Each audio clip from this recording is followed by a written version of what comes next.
దేవుని స్తోత్రాలు.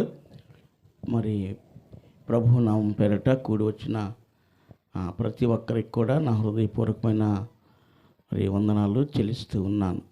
దేవుని మహాకృపను బట్టి ఇక్కడ మరి దేవుని యొక్క సేవ మరి ప్రారంభించడానికి దేవుడు కృప చూపించారు. ఇది నా సొంత ఆలోచన కానీ కాదు. ఎందుకు అని అంటే ఈ దినాల్లో చాలామంది సేవకులు తనకు బంధువులుగా ఉన్నటువంటి వారిని ఆధారం చేసుకొని సేవ చేస్తూ ఆరాధిస్తూ ఉన్నారు. కానీ దేవుని కృపను బట్టి దేవుడు ఇక్కడ ఏర్పాటు చేశారు. నా వారు ఎవరను కూడా ఇక్కడ లేరు. కానీ అంతకుమించి పరిచయస్తులైనటువంటి వ్యక్తులు కూడా ఈ గ్రామంలో లేరు. అంతేకాదు, అసలు ఈ గ్రామం పేరే నాకు తెలియదు. మరి ఒకనొక దినమందు నేను ప్రార్థన చేసుకుంటూ అలాగా మరి మంచం మీద పడుకొని ఉన్నప్పుడు దేవుని యొక్క ప్రత్యక్షత నాకు కలిగింది. దేవునికి స్తోత్రం చెప్పండి. దేవుని యొక్క ప్రత్యక్షత నాకు కలిగింది. పరిశుద్ధ గ్రంథంలో, సమూయేలు గ్రంథంలో ఆయన ఏం చెప్తాడంటే, యెహోవా సమూయేలుకు ప్రత్యక్షమై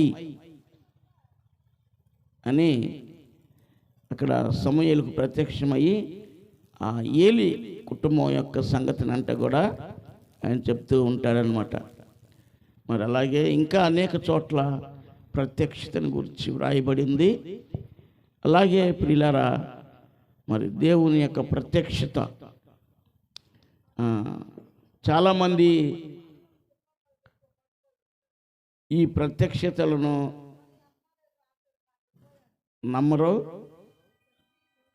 దర్శనాలు నమ్మరు. ఎందుకంటే దేవుని వాక్యం సత్యం. దేవుని వాక్యమే ప్రతిదానికి రుజువై ఉంటా ఉంది. మరి ప్రత్యక్షమై నాతో మాట్లాడి నాకు చెప్పినటువంటి విషయం, సోమవారంలో పరిచర్య చేయాలి అని చెప్పి నాతో మాట్లాడారు. ఈ ప్రత్యక్షతలో నేను ఒక చక్కని దృశ్యాన్ని చూస్తూ ఉన్నాను. నేను అది ఏంటంటే యోహాను సువార్త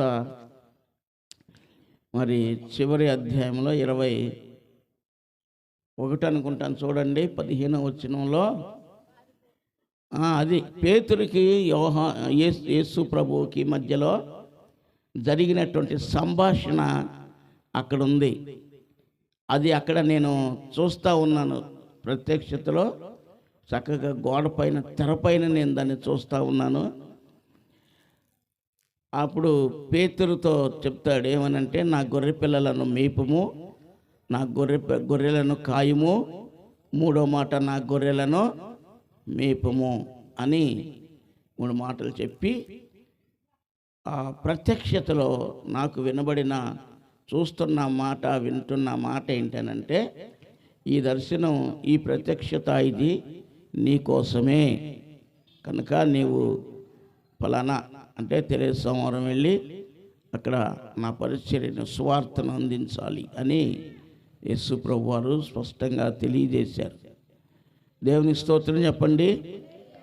ఈ సేవ మొట్టమొదట మరి కొన్ని చోట్ల రోడ్డు మీద 2 పాటలు పాడుకొని, మరి నేను, మా తమ్ముడు చిన్నోడు, ఇప్పుడు మన మధ్యలో తబలా కొట్టినటువంటి చిన్నోడు, మేమిద్దరం మరి వచ్చి ఒక 2 పాటలు పాడుకొని, చిన్న మైక్ ఒకటి ఉండేది, 2 పాటలు పాడుకొని ఒక చిన్న వాక్యం చెప్పి మళ్ళా వెళ్ళిపోయేవాళ్ళం.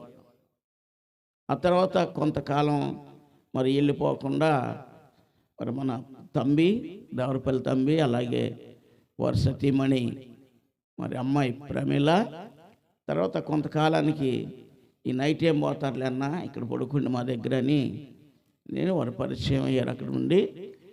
అలాగ కొంతకాలం జరిగిన తర్వాత వారు దేవుడు రోడ్డు మీద ఎందుకన్నా మా ఇంట్లో పెట్టండి, మా దగ్గర ఉండండి అని చెప్పేసి అక్కడ నుండి వారు గృహంలో ఆరాధన జరిగింది. ఈ ఆరాధన జరగటం వలన వాళ్ళు కూడా చాలా ఇబ్బందులు పడ్డారు. అయినా దేవుని కోసం నిలబడ్డారు.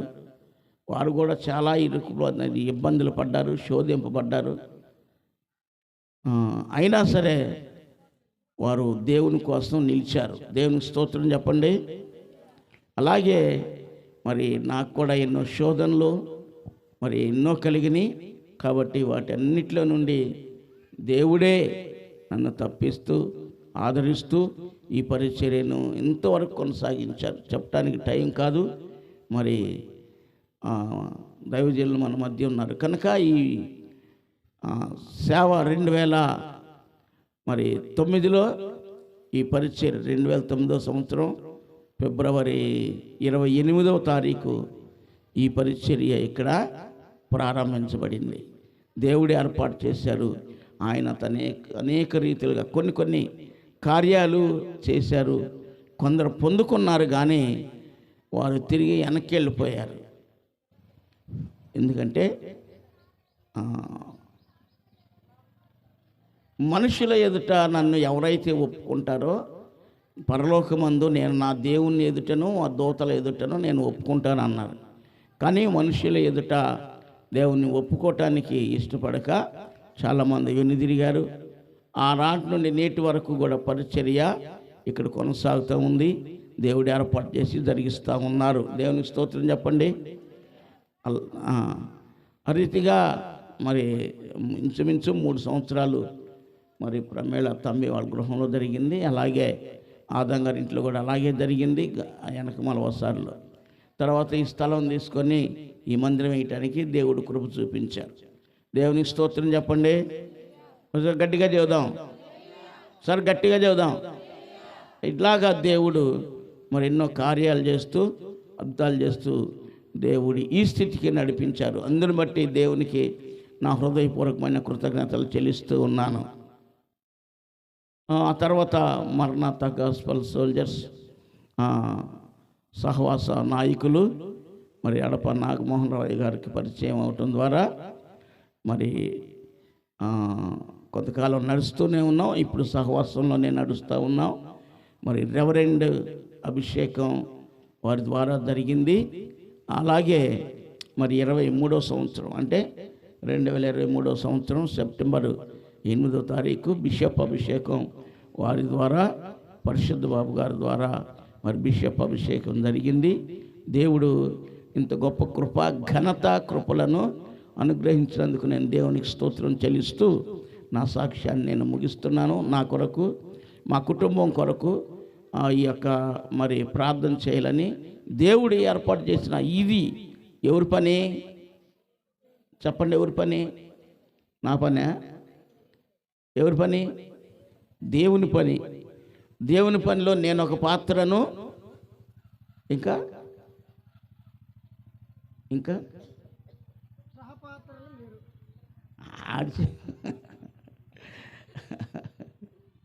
దేవుని పనిలో నేను నా కుటుంబం పాత్ర, మీరు నాతో మాట్లాడండి. అంతేనంటారా? పాలిభాగస్తులు అంటే సేవలో నాకెంత ఉందో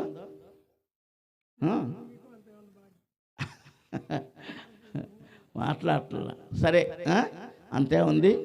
మరి ఈరోజు ఈ కుడికి ఎలా జరగటానికి ఎలా ఉంటుంది ఏంటి అని చాలా ఆలోచనలో ఉండి దీని ఏర్పాట్లు కూడా ఏం చేయలేదు. ఎందుకనంటే కొన్ని పరిస్థితులు చివరి దినాల్లో మరి ఇది అనుకోకుండా ఏర్పాటు చేయటం జరిగింది. ఇదంతా దేవుని కృప. దీనికి సహకరించినటువంటి నా ప్రియమైన పిల్లలైనటువంటి మీ అందరికీ నా హృదయపూర్వకమైన వందనాలు చెల్లిస్తూ ఉన్నాను. దేవుని నామానికి స్తోత్రాలు. ప్రభువు ఇచ్చిన సాక్ష్యాన్ని మనందరి వినికిడిలో ఆశీర్వదించునుగాక. ఆమేన్.